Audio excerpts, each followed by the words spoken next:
Hi guys, my name's Alaric. I just thought I'd make a wee video talking about life and living with eye floaters and just looking at a lot of the problems that come along with it. This video might be useful for somebody who's maybe watching on behalf of somebody else that maybe doesn't understand a lot about the condition, and it certainly doesn't get given enough attention in terms of in the medical community as a condition. They classify it as benign. Now, what I'll do is, first of all, I'll start off by explaining what an eye floater is. An eye floater is an opacity in your vision. Usually what happens is, or what's supposed to happen is, as you age, you basically get vitreous inside your eyes, a vitreous gel. And then as you age, it starts to break away, just due to natural aging process. But what they're not very specific about, and what happens a lot of the time, is actually you can get floaters without that happening.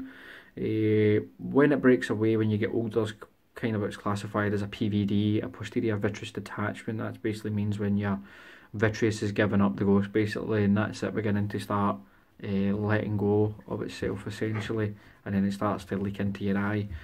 And that's basically, it's collagen fibres, wee proteins that basically cast shadows, basically float over your shadow and float over your retina and cast a shadow on your retina, and then that's how you get, well, eye floaters. In my case, I've got significant eye floaters in both eyes. I have large clumps in my left eye, which significantly block vision, and then I have floaters in my right eye as well. And my right eye isn't as bad. I do have a big floater up in the upper right hand corner, but because it's in the periphery, it doesn't really bother me that much. And I do have smaller ones like coming down here, but my big issue is my left eye. My left eye is unbearable. It certainly pushes me to the edge. Now, some of the problems that, well, a lot of the problems is that my floaters are completely destroying my life, or they destroy all the enjoyable aspects of life. If you can imagine waking up every morning and somebody shaking a snow globe, but you've always got to look through that snow globe for the rest of your life. But that's kind of what it's like, and as most of you guys out there will know, is that it doesn't physically cause you pain, but psychologically it destroys you. Psychologically it destroys you. For the best part of this is almost now 4 years this has been going on. I've got severe anxiety, I've got severe depression, I have hopelessness. Every day I feel despair. Every day I feel as if life's not worth living, and it's quite hard for me to talk about this kind of stuff, but it really has pushed me to the point that it makes you feel as if you can't go on with it any longer. And the only reason why I'm still here is because of my family. Because of my family, because of my partner. My partner has been a fucking rock for me, and it has managed to bring me through all this shit, and we are still pushing.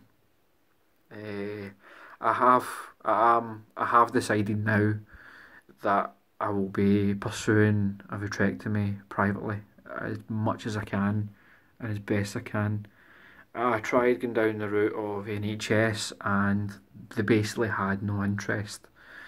They basically said that it's a benign condition, and because it's not sight threatening and because it's not life threatening, they decided that they wouldn't do the surgery. And they also solidified that they wouldn't do the surgery by saying that I was too young to receive surgery, which I just think is completely bonkers, because you can get floaters at any age. As I say, the medical community try and push this. It's an old person's disease. That isn't. You can get floaters at any point in your life, any point. So if somebody's sitting there telling you that nothing can be done and this, that, and the next thing. That's not true. There's plenty that can be done. It's just they don't want to do it, or for whatever reason it doesn't fit in your budget, or they don't want to risk their statistics. And that's what I feel as if it's been for me, is that this is completely destroying my life. It's completely tearing my life apart, and they have zero interest. Zero interest. I've sat down with detailed symptom sheets. I've explained everything. I've explained how it pulls my life apart. My partner's explained to them how it pulls our life apart. We both sat there in tears, and they honestly just don't care. They keep going back to your retina's fine. But this is the problem that I feel as if the medical community really need to address, is that when I come to you about vitreous opacities and you see no pathologies, now what pathologies is, right, when you go in, they basically look for tears, or they look for a detached retina, or they look for other things, but if they don't see any of those pathologies, they won't do anything. They won't do anything at all. That is kind of backed up by the fact is that it was confirmed that my floaters are there, and as many of yous have been told as well, is that you've got your floaters there and they just don't feel as if the risk is worth it.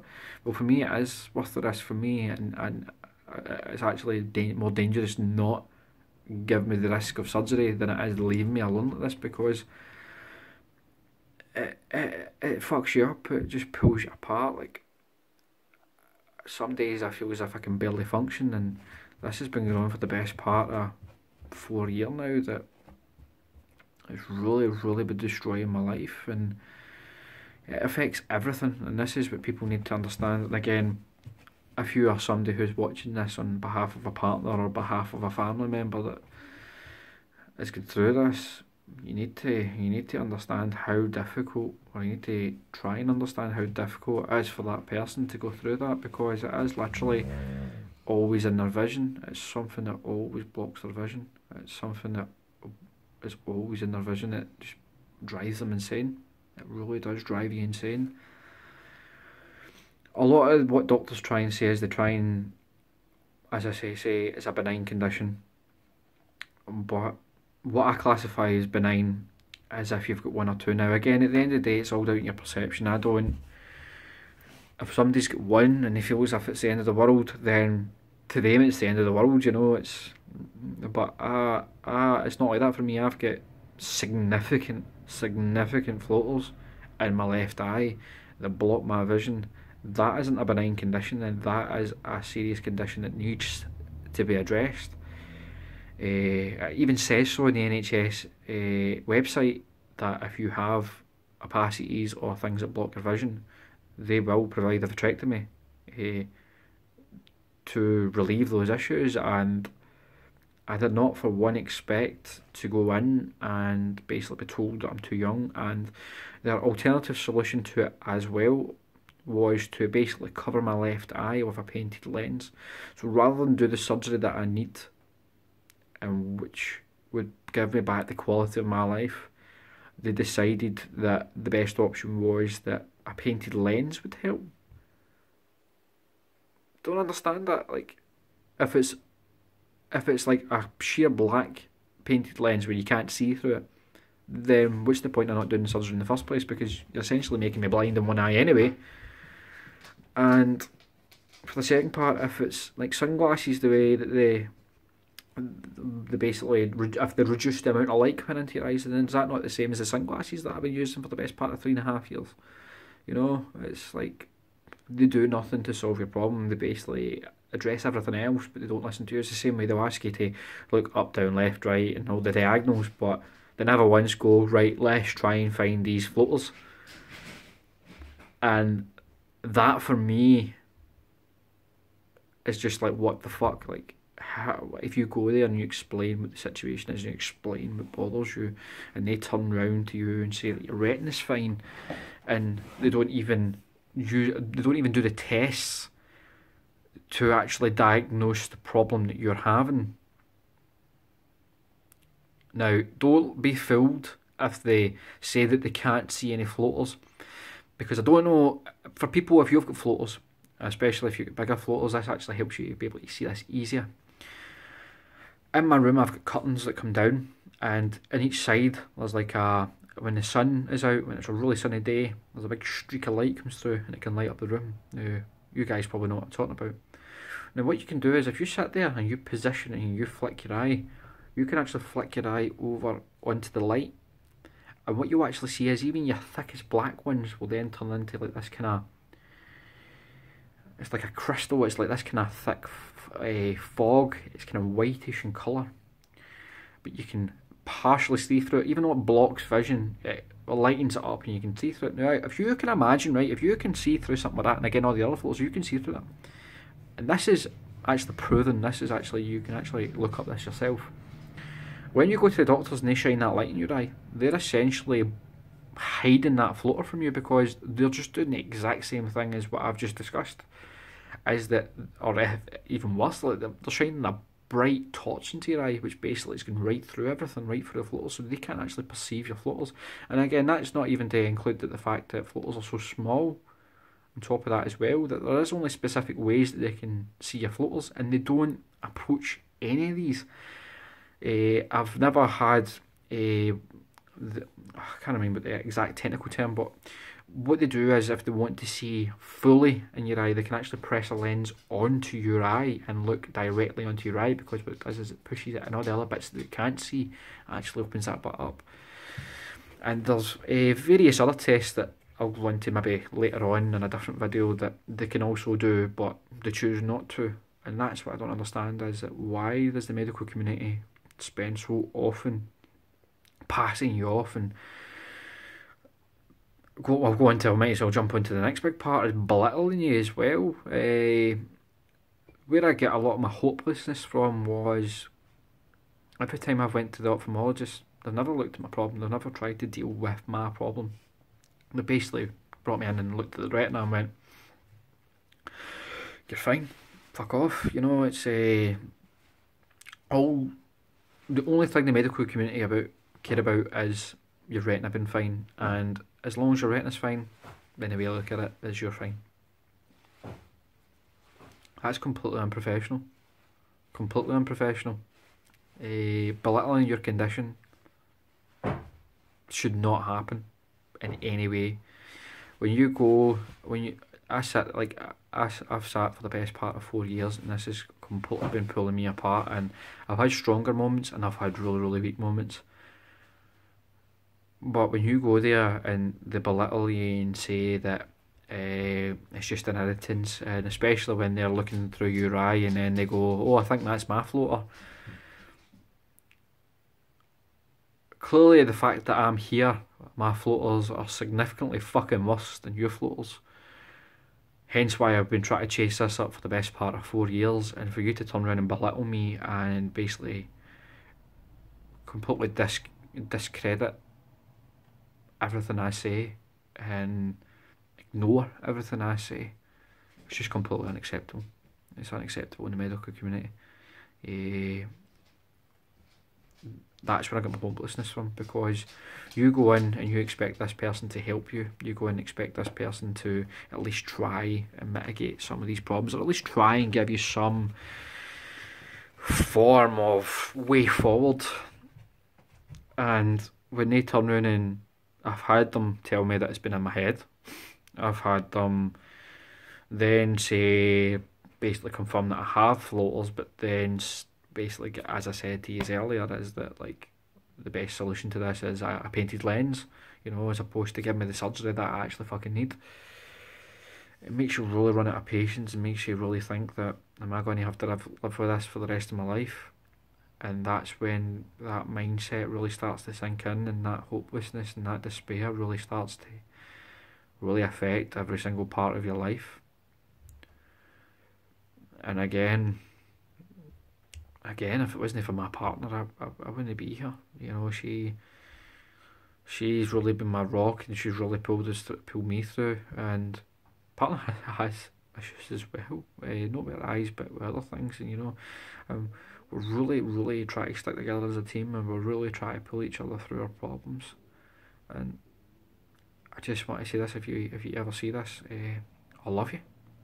I love you so much, and thank you. Thank you for sticking with me and pulling through to this long. Because I couldn't have got here without you.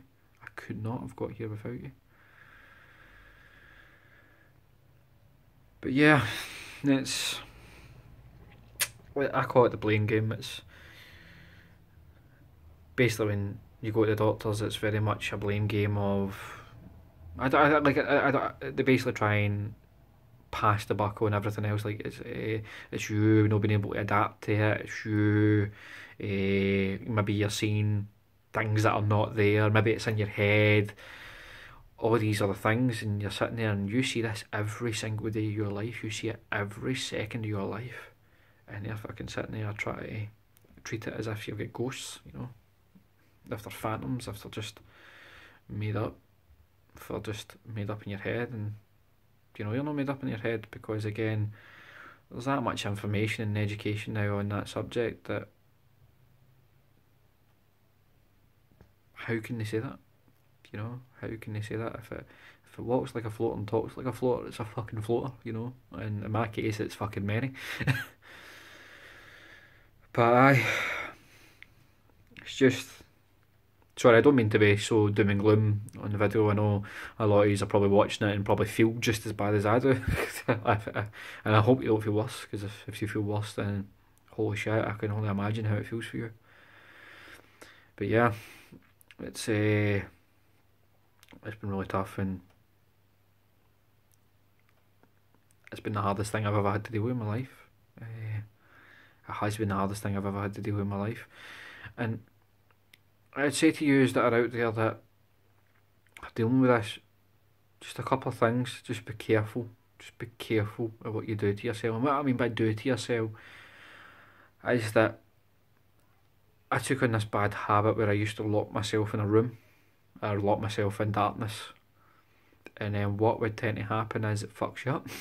Because what I didn't realise until a couple of years later is that it's complete isolation that I was doing to myself, and it was fucking up my psychology even more, you know.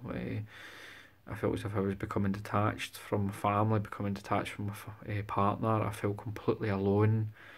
I felt as if I could not function. Like, literally, I really wanted to die. Like, I really wanted to die. Because what happened was, it's great for when you first find it, for when you first close the curtains and things like that, you get that sense of relief. You can still play the computer, you can still watch telly, you can still do things like that. But then it completely becomes a part of your life where you have to live in the darkness. And where it causes problems is, and what you don't realise is, that your family is also living in the darkness. And my partner struggled with that, because you imagine for them, for me it's a relief, but for them, they've got normal sight and they love the sun, they love doing all these things. And again, it's the same way, but you've got to really look at yourself, and this is what really becomes difficult for people, especially being in a relationship. And you guys will understand, for those that have a family and have a relationship, of how difficult it is, where something as simple as let's go to the park, or let's go and do this, or let's go and do that, how instantly it hits you in there and go, fuck, I need to go outside, or fuck, I need to go there, or oh, I need to go to Asda, and you know it's going to be completely fucking lit up like a Christmas tree. And you have to smile. First, I never smiled at first. I let it consume me, but you have to smile. You have to work with them. Your family is the most important part of my life, or my family is the most important part of my life. And if that is to you, then just watch what you do it yourself. Because I started kind of reading psychology books and things like that, how to try and adjust your psychology to be able to deal with problems like this. And don't get me wrong, it works, but it works to an extent. It works to an extent. It's never going to alleviate the problems that are in my eyes, and this is what people need to realise, is that it doesn't matter how hard that you focus, if it's at a certain point where it's always in your vision, you can never ignore them. What you've got then to do is you've got to then accept them, because I'm at a point now that I can't ignore them. Like, they are always in my vision, and I am trying my utmost to accept them, but it sometimes feels like mission impossible. And you really need to not put yourself in that position, because it just causes so much problems. It really does. It causes so much problems because you don't realise it. You really don't. You sit in the darkness for 6 months and you think that you're coasting by and you think that everything's fine and you're dealing with it as best as you can. And then the realisation hits when you finally find out that your partner's really suffering from the way that you're living, and you being depressed and broken all the time really goes on to them. So I know it's hard, but try your hardest to fight through it. And if you're somebody who's scared of vitrectomy, do your research, really educate yourself on it. And to be honest with you, it would be worse pushing yourself to a point that you throw yourself off a bridge before you've even tried the solution. Or try the solution, you know. It's the worst that's going to happen. You fuck up that eye and then you go, right, I try that eye, and then if that happens, then you can quietly walk off an edge of a cliff, because to be honest with you, you're not going to see it. And I joke with that, but I'm just trying to be light-hearted, but you understand what I mean. Right, I'm about 21 minutes in, so at this point I'm just going to wrap it up. So thanks very much, guys, for watching this video, and if you've got any questions or anything that you'd like me to maybe cover, just drop me something down in the comments, or hit me up, you know, message me, anything at all. I'm quite open to talking to you. You might see me in eyefloater forums and things like that as well, so give me a shout. We need to try and fight through this together. So thanks, and have a nice day. And for yous out there, just hold on and just fight the fight, try and get by, because hopefully someday there'll be light at the end of the tunnel. Alright, see you later.